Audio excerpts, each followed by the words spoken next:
Welcome to Coffee in the Barn, where every cup tells a story.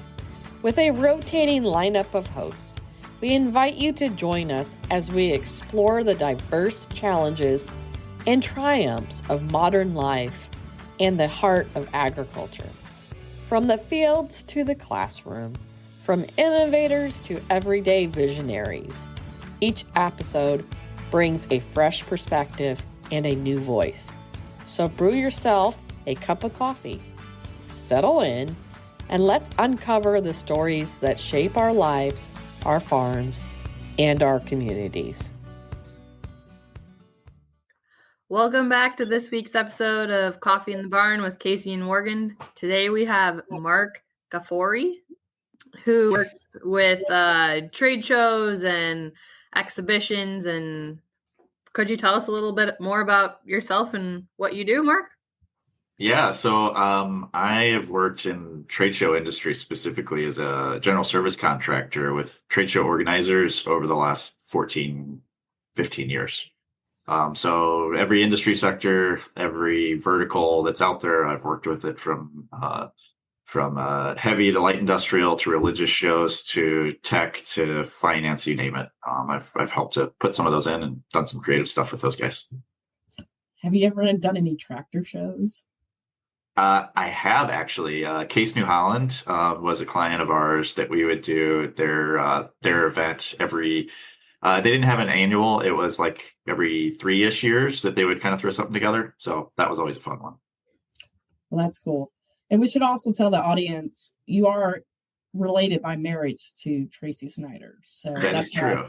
That is how true. we connected, but your stuff was like, we connected because, well, A, you're related to her, but B, you commented on one of our posts about talking about trade shows and how a lot of people said the attendance bad. It just hasn't been high quality this year. It's come up in a lot of conversations that I've had professionally. And I was curious, what are some of the most successful trade shows that you've helped organize and what made them stand out? Let's start with the positive here. Yeah. So the most successful ones that I've been a part of, I've had the pleasure to be a part of, are ones that are focusing into the experiential aspect and what's creating like a connection between connecting multiple people or the different parties that are involved there. So the one that I've kind of as a feather in my cap that I'm most proud of is PCMA. I'm gonna butcher the acronym, but basically it's an industry association for meeting planners and those folks that are associated with the events. And the reason I like that is because it allows for like a deeper dive into why and how we do events. And we were when I was with Heritage at that point, we were the general service contractor for them. So we were responsible for the physical execution of branding and graphics that were in the facility, setting up everything from the boring side, like the tables and chairs and drape, carpet, and all of that. But what was interesting is we were involved with them on the strategy for producing the show.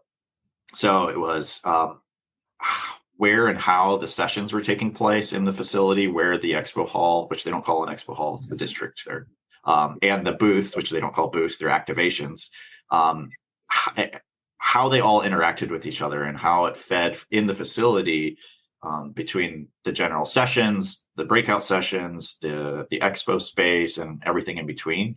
And that was interesting to me to think about it in the way of like the interconnectedness of the attendees, the exhibitors, and the show manager that is putting this event on, because it's kind of a shared relationship to execute that event that really makes that being successful. And they always thought about that front and center because it's a meeting planner organization, so they have to, Right. They can't fail themselves. Right. Well, and that's the interesting is the interesting thing there is they test the waters and they're like leading the pack on a lot of things, and it opens up opportunities for failure. But if you're honest about it and you talk about like why it failed, you can use that as a case study for the 5,000 attendees that are meeting planners that are showing up that are learning from that too, because they're the tip of the spear. They're the ones that are really paving that path to show what's possible. You're going to fail when you're testing that and you're trying to figure it out.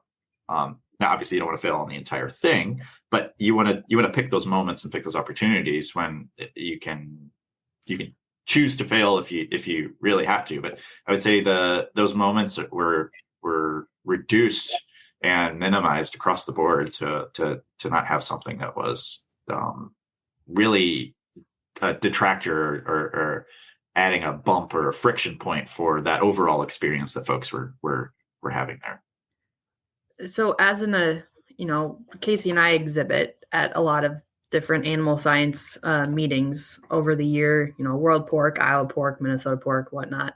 As a exhibitor ourselves, whether we have a booth or we're just attending, I'm going to learn from you, because I would like to know, how do we stand out as an exhibitor compared to everyone else? Like, we always see people having some interactive game or giving away freebies or something. Like, how do we attract meaningful conversations at our booth with our targeted customers without, just giving away free stuff all the time? Yeah, I think that's the best question to ask about someone who is having a physical representation there, because you can think about it this way. Like, let's say, I don't know how much it costs to attend these, but let's just say it costs $5,000 to have just the space rented for your booth space. That's really just the tip of the iceberg for what the costs could be that are associated with participation there. It could, in terms of like what your footprint actually is at the event and how to solicit and have those meaningful conversations there, it goes well beyond the 10 by 10 space or the 20 by 20 or what have you space that's allocated to where you are there. That could go into sponsorship items that are with the show organizer to get your brand in closer proximity to where most of the other attendees are outside of the expo hall. The networking opportunities that exist within breakout sessions are also a really big driver that help pull people over into the space, because you can then just kind of rub shoulders in a non-sales way and a learning opportunity with other folks to be able to draw them back over into the booth space. But then the biggest component that I feel like a lot of people miss, though, is that the booth space that you have there is kind of a culmination of what is done up to that point. It's a representation of your brand that has already been in place. It's a representation of communication with clients that have already been happening, and you may be using those as a case study. So what you want to do is focus on the period of time leading up to that show for kind of building hype and building momentum for what's going there. And that's not just necessarily putting a social post out there of saying like, hey, we're going to be in booth 123 at ABC Expo. You want to actually talk to, if you can get your hands on the attendee list, to be able to find out which of your clients are actually going to be there, to have conversations with them one-on-one. And then potential clients of using case studies, using marketing materials to then feed into what your messaging is and what your communication is to them to lead up to that. And that bespoke kind of conversation, that bespoke kind of interaction with them leading up to that is what will lead to them actually being aware of your presence on the floor, because there might be 1,000 other booths there if you're in a larger show. Yeah, the last few years we've actually at World Pork in Iowa and Minnesota have actually been renting out a room also to have customer meetings. And, if we know our customers are going to be there ahead of time, we will be like, hey, we have a room available. Can we meet at this room to have a meeting to discuss XYZ? So I think that's helped drive a little bit more, I don't want to say private discussions, but more purposeful conversations.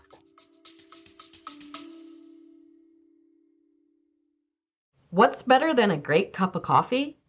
A great coffee mug to match your personality while you listen to the next episode of Coffee in the Barn. At Buy Blackett, we've got mugs that'll make you laugh, smile, and show off your unique style, all while keeping your coffee warm.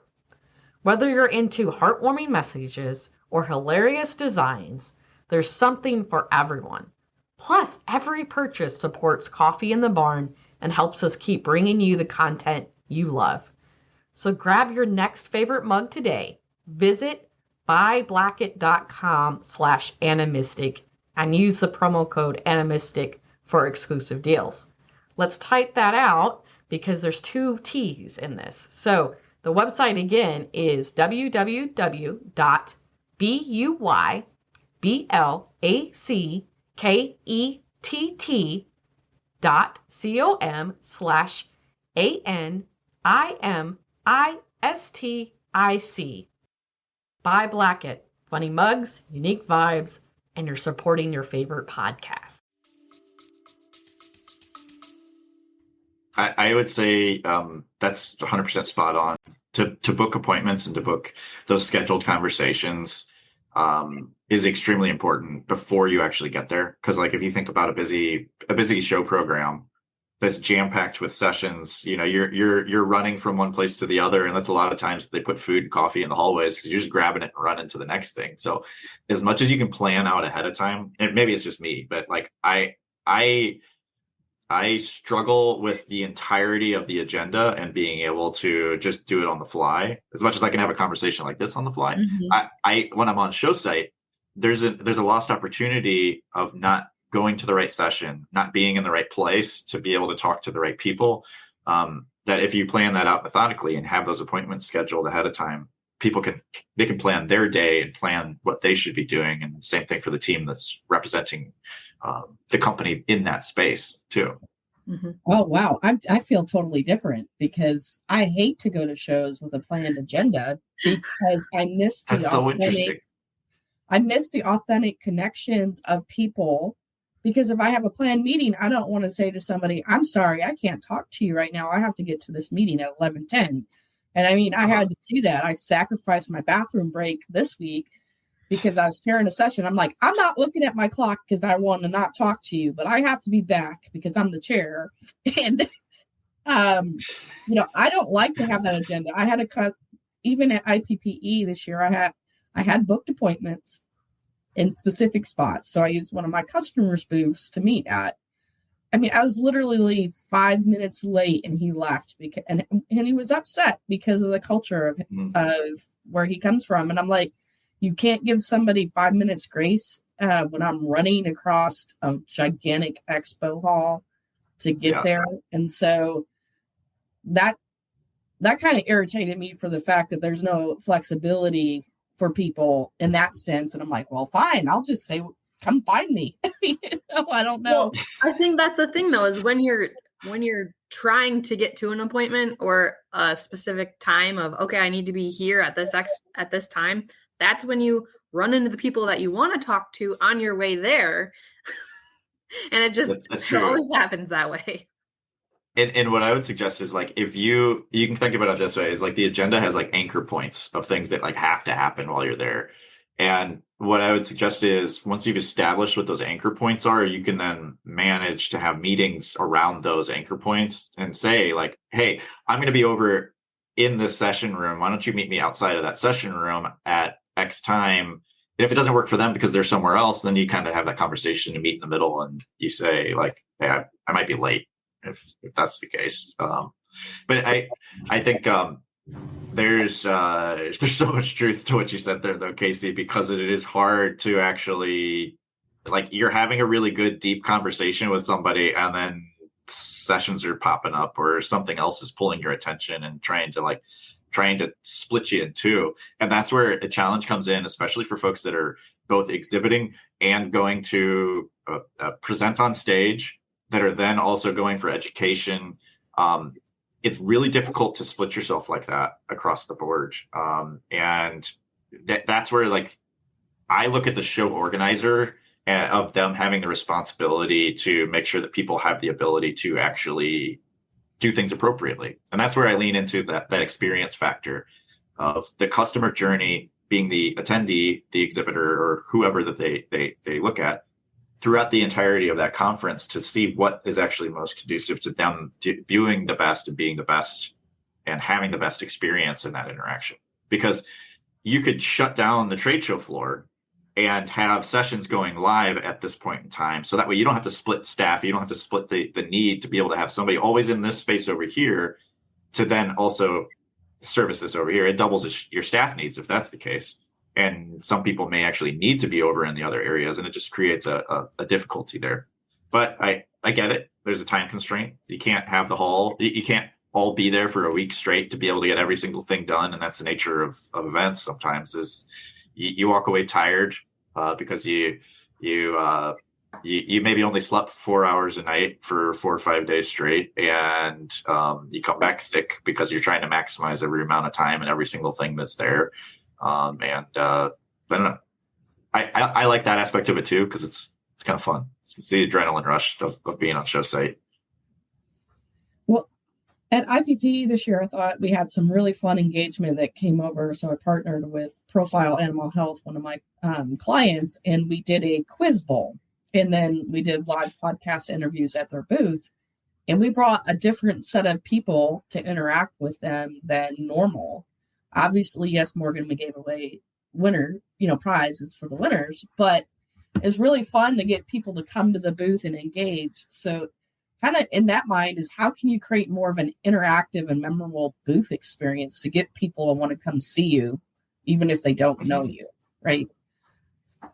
I think the biggest key there is instead of being in an opportunity where you have like a booth stand, that I'm going to call it, where you have a pop-up that has messaging on it and you think you've checked the box and you're done. It's like, no, that's like telling someone about your brand, telling someone about your company rather than them being able to experience your company or experience what it is like to actually be a part of your organization and be a partner to what you do. And so like, I really like that you're saying you kind of did 2 or 3 things there, Casey, by what you just mentioned. You have an activation inside of your space of having a podcast or in the space that occurred there. And you're also bringing in the appointments. You're bringing in booked time with folks that you wouldn't traditionally have, or maybe they're existing clients or potential clients that are coming together to activate that experience in that space. And then by doing so, you're creating hype in that space. So passersby are then looking over to see, well, what's actually happening over there? Like what are those guys talking about? And that's the thing that you really want, because it's hard to get eyes, in a several hundred booth show or even a 50 booth show. People are walking the aisles, they're walking by and they need something to be able to grab their attention in a meaningful way and not in a hokey way. I mean, sometimes that works too, but, and that's what I think is a really successful situation where you're kind of bringing them into that to experience what that relationship is by doing the podcast in particular, because it leans into a deeper conversation onto the subject matter at hand. It's a back and forth. If you're able to do it really well at an expo or at a trade show, you're able to have really deep conversations with somebody to talk about what your product is and what your offering is, have them talk about their product and what their offering is, and to be able to figure out that dirty corporate word of synergy, to be able to have like a true relationship that's symbiotic and beneficial to both parties. And that's like the true nature of a business event, really, is being able to learn what these 2 separate entities do, to be able to have them mesh together in a really meaningful, powerful way. It goes above a 1 + 1. It's like an exponential effect of what that relationship could look like. So as you've been working within the trade show space for the last 10, 15 years, how has the integration of like the customers at the trade shows as well as the exhibitors at the trade shows, have you seen the audience change, and even like the attendance wise of both parties? Do you think trade shows are still going to have a value in the next 5 to 10 years? I think so. I'm going to use the pandemic as a case study for why trade shows are not going anywhere. Over that course of time, in 2020 to, let's call it, early portions of 21, in a very meaningful way, everything happened virtually. There were some events that happened, but still with caution, and there was a hesitancy to really engage. And what we saw over that course of time was like, once events started to happen, like the floodgates were open and people like fled to the show floor and they fled back to it because there's so much revenue that's generated there in those interactions. And, it was a really good opportunity to figure out how to make hybrid work and how to make virtual work to a meaningful way, and what place and what opportunity to insert that into a program in a beneficial way, because we were forced to. And we learned what does and what doesn't work of the physical, and what doesn't and what doesn't work of the digital. And the reason that I say that it's not going anywhere is that, everyone fled back for a reason. And that reason was the experiences and the shared knowledge that's distributed over that course of time, that precise small moment of time that's never going to exist again. And there was so much growth that happened from that. Like if you look at the global economy that really shifted over the course of the pandemic, it was also because of supply chain issues that occurred, but it was a large factor of that was based on the lack of business development that occurred from the trade show floor and from those business interactions that occurred while they're at those specific events. And you saw a delayed start or a delayed effect from folks that didn't necessarily need that face-to-face interaction from folks in like the corporate sector or in the tech sector, because they already had relationships built for them to be able to leverage outside of the trade show floor. And corporate strategy and the physical planning on their side was on an annual basis, so they couldn't recommit their marketing spend and their marketing budget to jump back into the trade show world until like early portion of 23 for how things were affecting. And you've seen that ramp up over that course of time to be into a really, really meaningful place again. The one thing that I would say right now that is throwing things into the process is anything that has grants or anything that has international attendance is seeing things that are in fluctuation based on where things are politically. And I'm not trying to go into any political spectrum of what's good, what's bad, but it's a reality of where we are right now, of the attendance being affected by that, by those factors, as well as what the executable product is for a lot of folks. And that's going into a lot of different areas in logistics and industrial sectors, and folks that are having attendance coming from international areas are seeing challenges in visa acquisition to be able to participate on that side. But for those folks that are U.S. based and that are producing here in the U.S., it's fantastic. So that's why I'm like, I don't want to get into the politics of it at all. But what it is it's a situation of change that, if it's leveraged appropriately, there's going to be some folks that win and there's going to be some folks that lose in the process of that. I'm not saying it's going to be balanced, but the ones that are here and the ones that are able to leverage that change are going to be successful in the process. I want to talk about families and trade shows. I mean, we talk a lot about family, and a lot of these trade shows are in vacation destination places. And I'll use Super Zoo as an example. I had to pay $1,500 to be at Super Zoo. And obviously, if I wanted to bring my son, I would have had to pay the $1,500 for him. How do we make trade shows more where we can integrate our children and our families to kind of get to know what mom and dad do and meet the people we work with and see that we're not just, when my son first started speaking, the way he explained what mom did for work was mama fed pigs to grow fast. And now he's understanding more. But how do we make trade shows that can integrate family, working parents, things like that? I mean, we've talked a lot about that on this podcast and things that we have done and tried to push to advocate for working moms and things. But what is your mind of how do we integrate family and that experience in to get people behind our brand that may be the next generation of buyers or decision makers? Yeah, so that is something that has to be enacted within the association or the show manager that's actually planning and putting on that event. They have to think of that from the get-go purposefully, how to cater to and how to allow for those folks to actually be there and participate. So Something that's been there for years is like a space that's devoted to new mothers that are breastfeeding or that are needing to take care of things.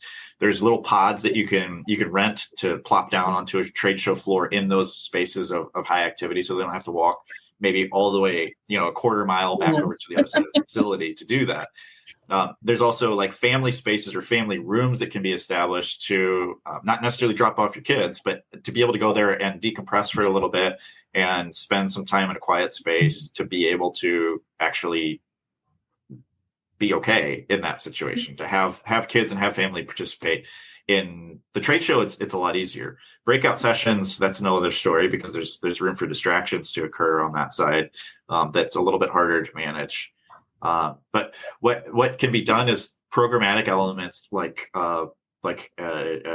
things that are not centered around alcohol are obviously much easier to do for those situations when you have a high family attendance situation, as well as offsite opportunities while the show itself is going on for maybe a spouse and kids that are attending that are going to join up with you later. They can go participate in things on their own. And it's a revenue generator for the show organizer too on that side, because if they're organizing that aspect, it's a sellable component. Maybe it's not the $1,500 attendance that you're talking about, Casey, but maybe it's an a la carte purchase that's associated with that. And a lot of the industry, for better or worse, is a situation where the line in between professional and personal is really like bled together, and it's really hard to differentiate there. And I say for better or for worse because, like, you can work 20 hours a day sometimes because of that. But then the other side of it is you might have a really good relationship with another family, another person in the industry, and their spouse and their kids, and that offers up the opportunity for just a better, deeper connection with the folks that are there. So if you offer up that opportunity for something else to happen outside of the typical programming here, you can create that separate but still beneficial experience for the families and the folks that are attending, and then coming back together for a shared experience too with the overall conference and the overall activity. There's the deeper connection that you have to the personal and to the actual like human element at any event in any industry sector, the more beneficial the experience is, and the more that there will be value that's obtained from that, because a lot of the opportunities are created in those moments. Well, Morgan, I think we should try to get the slides going at World Pork this year or something, or those swings that go around the fairgrounds. Oh, did they have? Regardless if I take my kid or not. Did they have the trolley? Not the swings, but they have that. Yeah, the swings. They go at World Pork? I don't know. Have they in the past? Oh, they're never actually. I mean, they have the stuff there. We could have some family fun besides all the free barbecue. But yeah. Well, that's ultimately what you have to do is you have to think about the persona of the folks that are being there, the attendees, the exhibitors, and anybody else that's there in association with those folks too. And the more that you can integrate them into the program of what's happening on the daily basis, the better the situation is. Yeah, I have some colleagues, and I think it's relatively common, especially in the ag sector, that like there are times where spouses are both working within the ag sector, and they either have to trade off on who's going to which show, or if the show's 2 days long and they are close enough that they can drive, then one goes one day and then has to come home and like relieve the other one, and then the other one goes the next day. And so there's a lot of juggling that goes on for some people. There's a big opportunity there for someone smarter than me to come up with a way to generate some money and some way to be able to activate that in a really beneficial way. So I haven't seen a situation like what you described that someone is doing it to the best or to a high degree of being able to have the entirety of that family to be able to integrate it. Well, the one show that does it, and I've not been, is NPIC up at Wisconsin Dells, because the kids are in the water park while the adults are attending the sessions. And yes, they do. And so I took our family 3 years ago. But that's when we only had one kid and my husband was able to manage on his own. But 3 kids in a water park. Nope. It's a little hard to juggle. The kids in water is scary. Yeah. Maybe the mother-in-law will have to come next time. But yeah, like the opening reception, they have like a band and it's super like family friendly. And then the afternoon of one of the days is just designated to just being outdoors at the water park. And each company has their own villa. And then, families come eat, you meet with people that you need to meet with, or you just sit and eat and drink and go down some water slides. But yeah, that's a very good example, Casey. But Mark, you keep mentioning money, and MPIC is not a cheap conference to attend or sponsor and be participating in because of that, right? Because it's investing in the family. But putting on my company owner, and this is my debate I've had working for companies, we don't do trade shows. I don't believe it. We only do select ones. We'll spend $200,000 on IPPE, but we won't do anything else the rest of the year, but sponsor different things. And then I hear like, we're not getting any ROI. And and I would say at IPPE this year, it was so nice to say, I'm either going to be at this booth or this booth. That was almost more valuable to have a landing pad to find people and connect with people.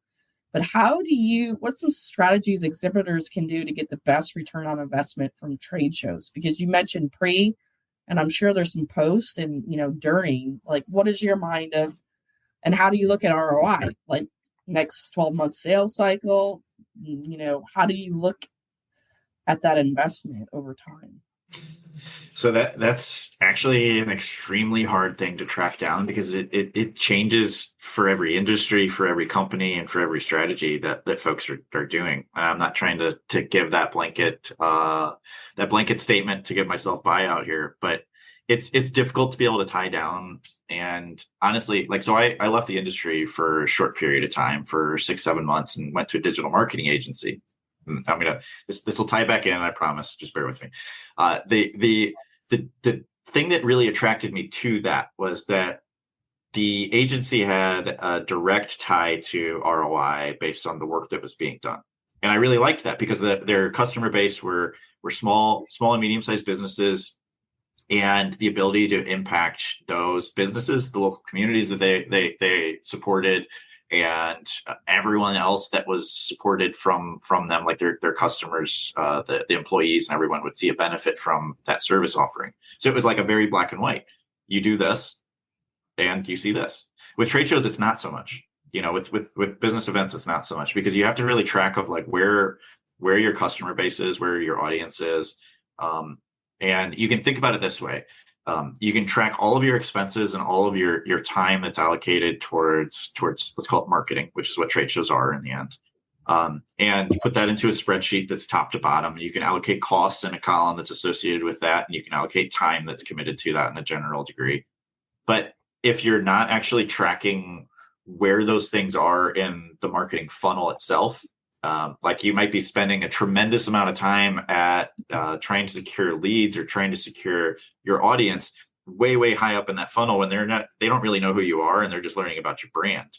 Or if you might be spending your time and energy way down here at the very bottom, right before it comes into acquisition of that customer actually signing on the dotted line to work with you. And that's extremely costly down here, because it's usually the folks that are leveraging that area and have the control over the audience to be able to distribute to you know that, and they're charging higher for that. So like if you're looking at it methodically of that funnel from top to bottom of like where your spend is, and compare where your spend is on your spreadsheet that you have put together, you can then plot out where your strategy is and kind of where you're putting your focus on to see if it's misaligned.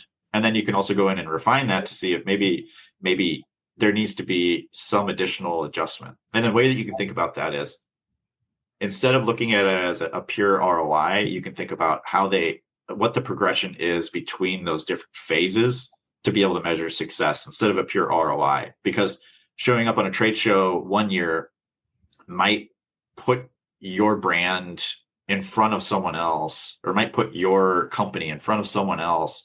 And 3 years down the road, they're like, oh yeah, I saw them at this one point in time. And it's funny how the brain works. It takes, 7 to 11 times to be able to have that brand recognition to click, to be able to have them progress into actually moving on and moving past just sitting, like the number of times that you scroll past an ad on Instagram or what have you. And that's ultimately what it is. It is trying to track that tip of the spear brand recognition to signing on the dotted line and closing that deal over here. Sometimes that could be a multi-year cycle, depending on the industry. Sometimes that can be down to the minutes, which is a lot better because you can track that ROI with a high degree of certainty. But for those industries that have a long sales cycle and a long marketing cycle, it's really hard to track. So what I always suggest is to try to track the progression through those different gate checks that you have. Okay, how many leads do you have coming in that are actually coming in here, and how much of those convert over into that next phase of the process? And you can measure successes based off of that to then determine at the very bottom end where the ROI is, because at the end of the day, it's a numbers game. If you have enough feeding into the funnel off the top, there will be a certain percentage that pass on to the next and pass on to the next and pass on to the next. And you can then measure your success based on how quickly they move through that, what the quantity is that moves through that, and what percentage actually moves through that. And those couple of different measures are what I always suggest, because ROI in the trade show industry is just so darn hard to pin down. Let's end on a high note instead of so serious. This is supposed to be a fun podcast. What has been your best? I mean, we talked about like the best trade show you've seen. What has been the most fun experience? Oh yeah, or something, right? Like that just stands out. Like this was just awesome. They did it. Yes, and, kind of. I got one for you. So this was, I don't know, back in the 20 teens. I don't remember what year exactly, but I worked for this analytics. I worked for a show that was in analytics, and it was taking place in Dallas. And they rented out the Dallas Cowboys stadium. I am not a football fan. You can hate me for that, but I will say it doesn't really matter if you're a football fan or not. Like they had the 2,000-ish people in attendance on the floor. And then they had One Republic at that time. It was like right before they had like their album went like triple platinum or whatever. And it was like they captured them right at the perfect time.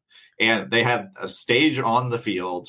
You could be on the 50-yard line, like right in the middle. And I remember I have a panoramic shot, like looking around the entire stadium there from the center of the field.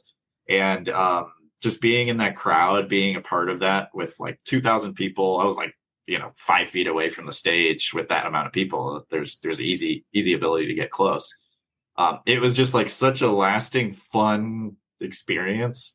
It's like, I will always remember that brand that was associated with that experience. And oh God, was it expensive, I'm sure, for them to be able to pull that off. But it was so worth it for me, from my perspective. It was awesome. It was just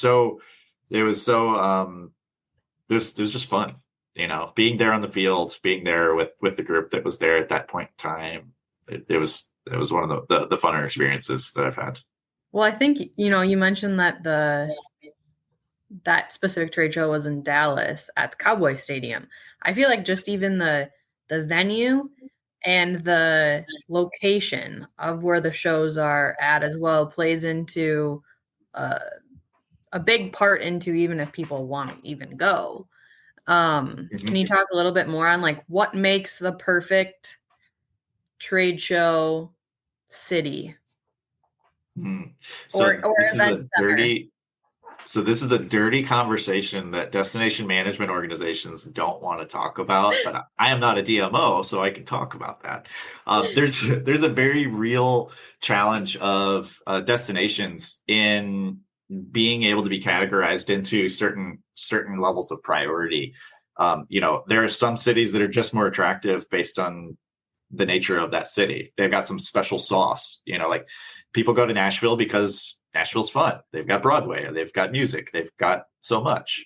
People go to Orlando because there's so much there. There's so much to name.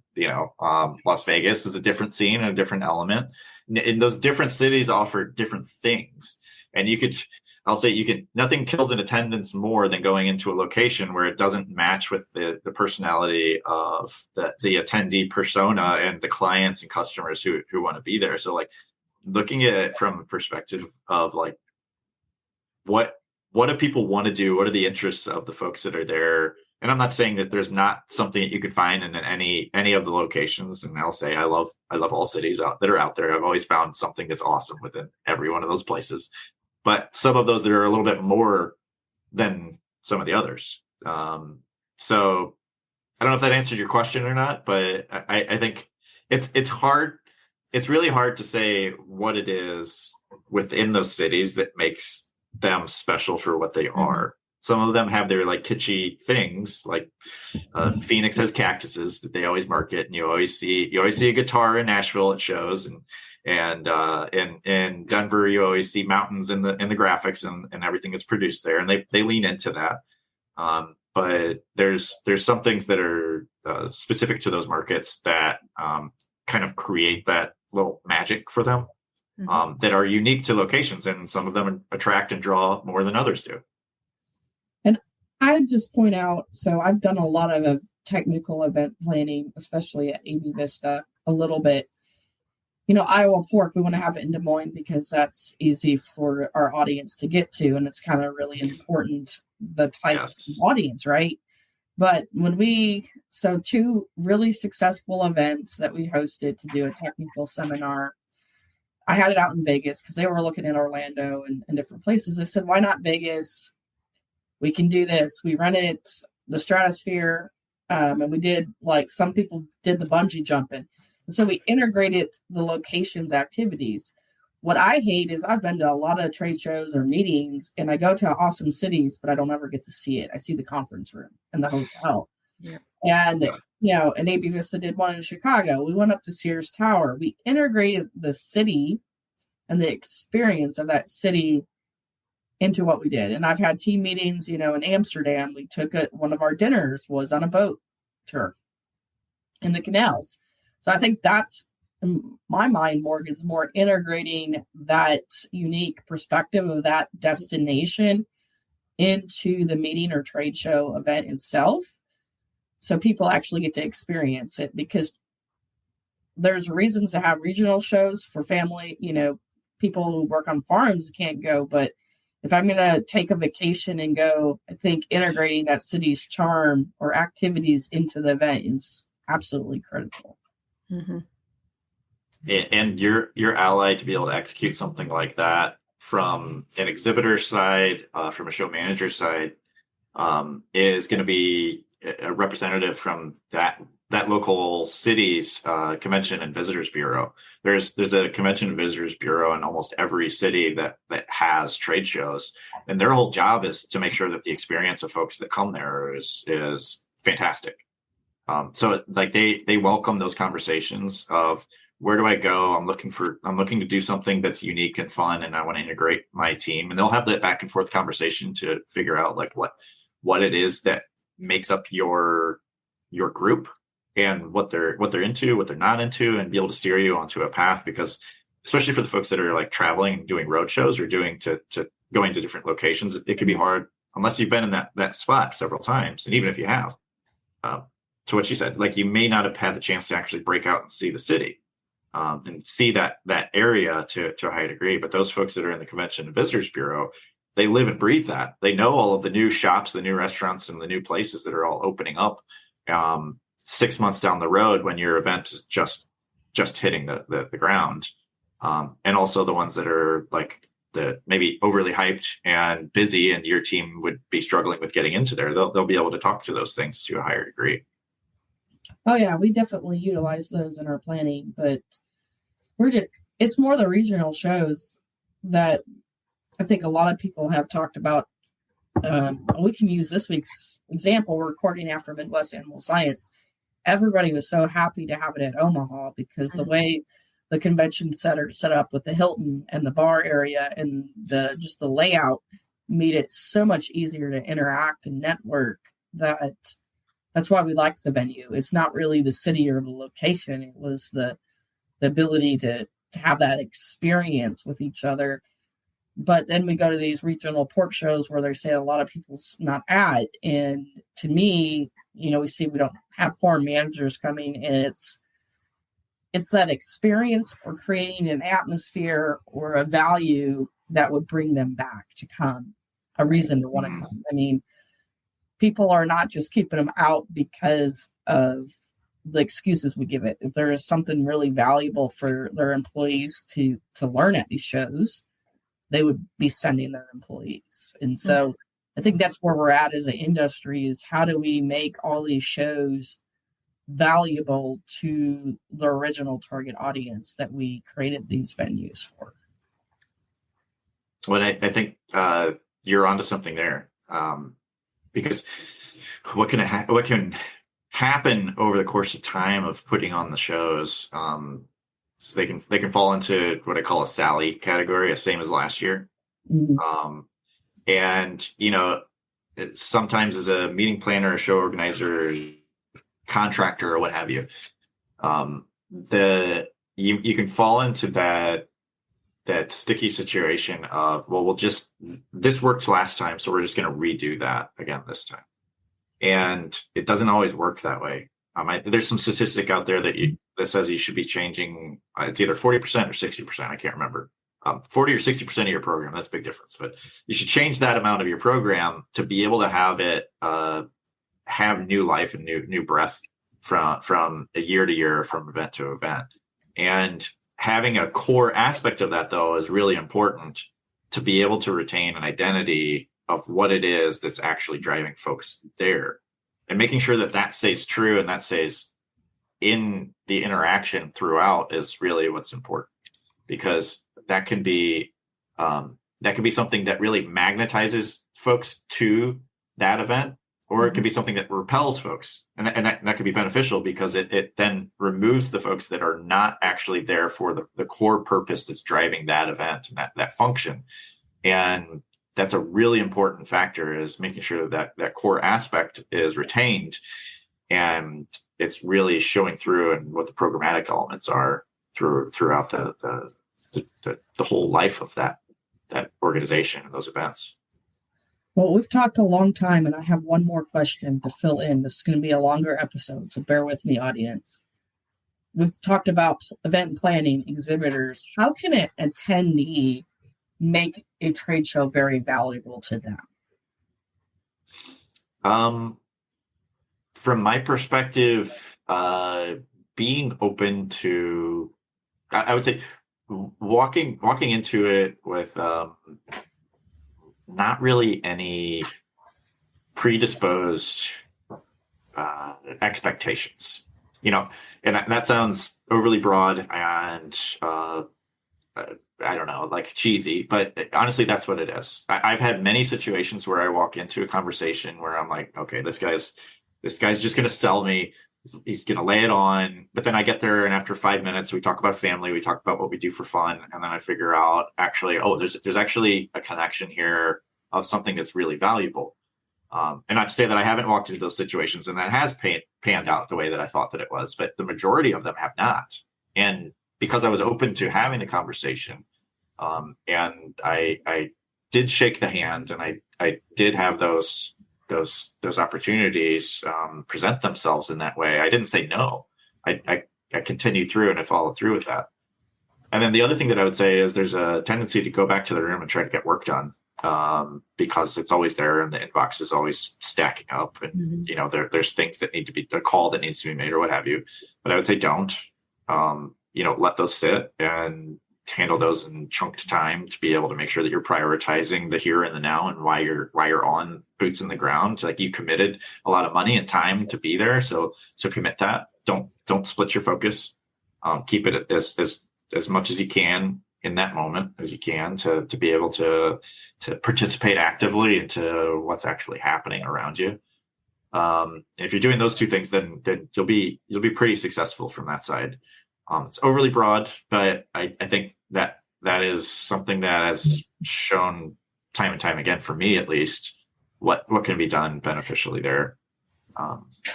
I'm glad you made that comment, because I think I find myself falling into that trap too. You know, when you're at a trade show that lasts 3 or 4 days, you know, it's like the emails keep stacking up. You're still getting the phone calls. You have customers you need to service that aren't there. And, you know, how do you balance all of those things? And you're onto something there too. Like on the third day, it's really, really tempting not to go to that reception, or it's really, really tempting not to go to that breakout or what have you. And like, fight that urge to not go. Like, you can come up with 1,000 million excuses of why not to actually be present, to be there, but just follow through with it. Like, you know, I like to think about it this way. What will future Mark like more than what present Mark likes? You know, and if you make a decision for future self at that point, you'll be making, even if it feels wrong in the moment, it will be net positive for what will be good long term, because you're making a decision that will ultimately benefit you in the long run. I try to use that filter, but it doesn't always pan out. But you know, it has proven successful when I think about it from that perspective of, I'm not going to regret going to this thing, but I would regret not going, because I won't have that connection. I won't have that FOMO that's associated with it too. Like, I know that I'll have that, but I know that I won't have that. Mm-hmm. Well, this has been a great conversation. We really appreciate it. If people wanted to get a hold of you to help them create the best event ever, how do they get a hold of you, Mark? So I would say the best thing really is to find me on LinkedIn. I've got a goofy last name that's hard. It's hard to mix me up with somebody else. My first name is spelled with a C, so that makes life easier too. Just do a search for me on there, and I'm happy to chat through and happy to help anybody on that side. And we'll have you linked in the profile. With the Buzzsprout app, we can link hosts with their LinkedIn profiles. So we'll get that set up for you. So thanks again, Mark. Yeah, thank you for having me. This has been fun. Thank you for providing some behind the scenes insight into how we should act and successfully pull off a trade show. Yeah, this has been fun. I love talking about this stuff, and if you can tell, I kind of go on. I get on my soapbox and I keep going. So you gotta tell me when sometimes. Okay, so all right. I love Thanks. it.